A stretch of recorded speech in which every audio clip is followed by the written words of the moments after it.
Ya tenemos en la línea telefónica al periodista Hernán Gómez, a quien le doy la bienvenida a Sonora Noticias AM. Hernán, ¿cómo estás? Muy buenos días. Hola, Selena, muy buenos días. Un gusto estar con toda la audiencia de Sonora Noticias y contigo, desde luego. Gracias por atendernos nuevamente esta llamada. Y ahora para platicar sobre la presentación de tu libro, El empresario inconsciente. ¿Qué es lo que quieres plasmar en estas páginas, Hernán? Fíjate, Selena, que me dediqué a entrevistar a muchos empresarios, tanto en México como en 3 países de Centroamérica. Por cierto, ahora que el presidente va a estar por allá, me ha parecido muy importante hacer una radiografía del pensamiento de la élite económica en torno a los problemas sociales. Y esto surgió de un interés después de la lectura de un texto clásico que se escribió en Europa por un estudioso llamado Abraham de Swan, que él se puso a reflexionar sobre qué fue lo que impulsó o que estuvo detrás de la creación de estados de bienestar en Europa a finales del siglo XIX. Uh-huh. Y una de las conclusiones a las que él llega es que uno de los factores críticos fue el desarrollo de una conciencia social dentro de las propias élites. Entonces, lo que él dice es, estas élites se dieron cuenta de que solo era viable mantener, digamos, garantizar su propia supervivencia, fíjate, supervivencia, uh-huh, si ellos lograban que los pobres accedieran a un mejor nivel de vida, porque se dieron cuenta que al final el contagio de enfermedades les iba a afectar también a ellos, que podía haber posibles sublevaciones, que había un clima de violencia con altos niveles de pobreza, uh-huh, que para garantizar la salud de toda la población era necesario, digamos, tener un sistema social universal, etcétera, etcétera. Entonces empezaron a invertir en cuestiones sociales. Entonces yo quería saber, y ese era el interés en este libro, ver si entre el empresariado americano de México y de otros países de América Latina, en concreto me concentré en Costa Rica, El Salvador y Guatemala, había algo parecido, o sea, si había una conciencia de eso. Y lo que encuentro es muy interesante, Selena, porque yo veo que es una conciencia social débil, de ahí que el libro se titule de forma provocadora El empresariado inconsciente, que no significa que todos los empresarios lo sean, uh-huh, pero hay una falta de conciencia porque muchos de los empresarios, sobre todo los más grandes, viven muy aislados del resto de la población, viven segregados en sus propios mundos, viven en cotos residenciales, mandan a sus hijos a escuelas privadas, uh-huh, no usan el transporte público, no usan la salud pública, no mandan a sus hijos a escuelas públicas. Entonces, claro, viven en una realidad propia, uh-huh, que les impide en muchas ocasiones sensibilizarse frente a lo exterior, ver y conocer más directamente la pobreza. Muchas veces realmente el problema es que no conocen la pobreza, no la conocen. Así es.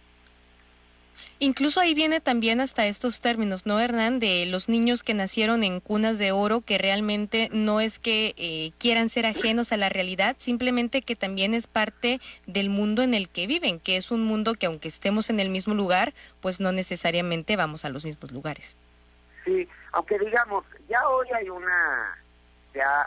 mucha información también, uno uh-huh, no necesita necesariamente convivir con las personas más pobres para darse cuenta de que hay pobreza, tampoco sería demasiada inconsciencia, por eso digo que es una conciencia social débil. Digamos, cuando se les pregunta si la pobreza es un fenómeno grave, muy grave, nada grave, no, ellos te dicen 67%, por ejemplo, de los empresarios mexicanos me dijeron que es un fenómeno muy grave, ¿no? Uh-huh. O sea, sí se han dado cuenta. Creo que es imposible no darse cuenta. 6 de cada 10, sin embargo, fíjate ahí una de las cosas interesantes, 6 de cada 10 cree que es poco factible erradicar la pobreza. Entonces es como que se dan cuenta que el fenómeno existe, que es muy grave, pero también hay una especie de resignación.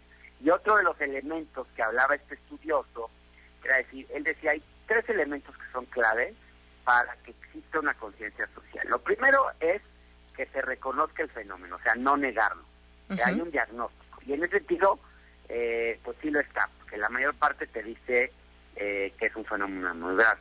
Pero el segundo elemento es que se considere factible superar la pobreza. Y aquí lo que vemos es que, pues por lo menos 6 de cada 10 cree que es poco factible.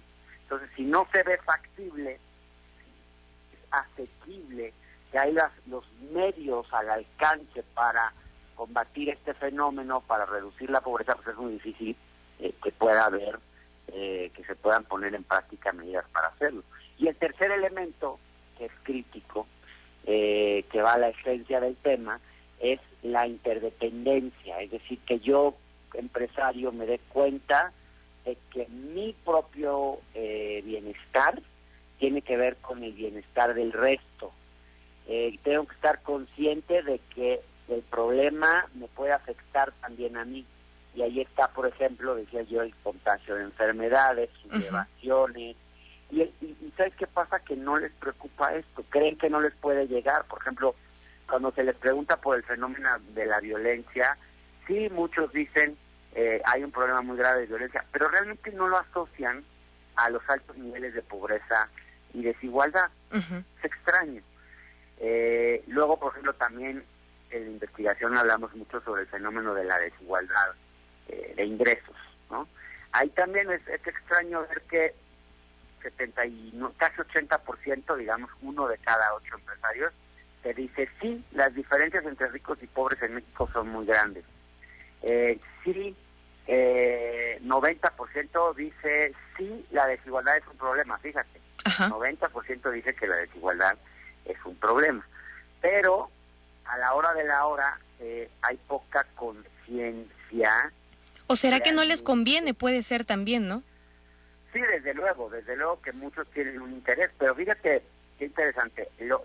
Realmente cuando llegamos al medio del asunto, cuando preguntamos por la riqueza del 1% más rico de la población, los súper ricos, y ahí encontramos, por ejemplo, que varios lo hacen, por ejemplo, el trabajo duro. O sea, creen que, fíjate, por lo menos 30% dice que este sector está en el 1%, este sector más rico de la población, porque ha trabajado duro. Pero fíjate, solo 12% cree que el más rico, este 1%, lo es porque proviene de una familia acaudalada. Solo 12% reconoce que la riqueza en México es, pues al final, una cosa hereditaria. Hay este mito de que si trabajas duro vas a llegar. Y muchos de estos empresarios, no todos necesariamente están en la cúspide. Y sin embargo está el mito de que trabajando duro vas a llegar, ¿no? Esta cosa de como de echarle ganas, ¿no? Sí, sí. Pues este es el tipo de cosas que detectamos en esta investigación. Y luego también, Selena, por ejemplo, hablamos de políticas públicas concretas. Ahí pues también hay mucha información. ¿Qué tipo de políticas públicas apoyan estos empresarios para combatir la pobreza? ¿Y qué tan dispuestos están ellos a, por ejemplo, a pagar más impuestos, a involucrarse en acciones directas para resolver el fenómeno, etcétera, etcétera? Sí, como lo estuvimos viendo el año pasado, incluso con esos empresarios que salieron a la luz, que pues eran evasores de impuestos a todas luces, y que finalmente pues también eso los hace ponerse en contra del actual modelo político que se está tratando de implementar. Pues sí, y hay fíjate que muchos empresarios, se ha vuelto cada vez más común en México y en varios países que estudié, esta cosa de los programas de responsabilidad social empresarial que tienen las empresas, o la filantropía, o las acciones, digamos, directas. Están invirtiendo, hay empresas que están invirtiendo bastantes recursos en eso. En el bienestar de sus empleados, digamos. Pero lo que llama la atención es que están mucho más dispuestos a involucrarse en ese tipo de iniciativas que, por ejemplo, a pagar más impuestos. Cuando se trata de pagar más, por ejemplo, yo les pregunto por una serie de políticas públicas que pueden tener efectos en la reducción de la pobreza, desde invertir más en educación hasta salud universal, pensión no contributiva, programas de empleo para jóvenes, aumentar salario mínimo.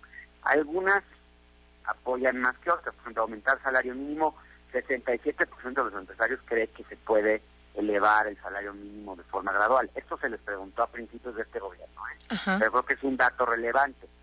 62% cree que hay que invertir más en acceso universal a la salud. Es una buena cifra, que meterle muchos más recursos. 50% casi decía que apoyaría un programa de empleo para jóvenes que no estudian ni trabajan, que hoy se llama Jóvenes Construyendo el Futuro. La mitad, digamos, de los empresarios lo apoyan. Pero a la hora de la hora, cuando se les pregunta, oiga, ¿usted cree que valdría la pena pagar más impuestos para hacer efectivas estas políticas y otras políticas de combate a la pobreza? Solo el 60% cree que valdría la pena pagar más impuestos. Una investigación muy interesante entonces, Hernán, los datos los que nos estás platicando.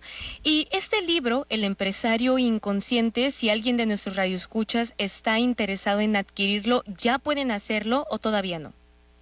Ya está en las librerías, se puede comprar en la Gandhi, en el Sótano, se puede pedir en Amazon, y pueden también meterse a mi página web www.hernangomez.com.mx, y ahí en cuanto entren a la página pueden acceder al primer capítulo del libro. Está en línea, lo pueden descargar de mi página, pueden ver el índice, pueden ver la introducción, pueden ver el planteamiento general, y ya si les interesa, que creo comprarlo. Que si les va a interesar, ya lo pueden conseguir.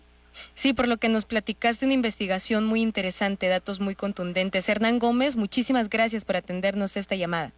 Muchas gracias a ti, Selena. Buen día.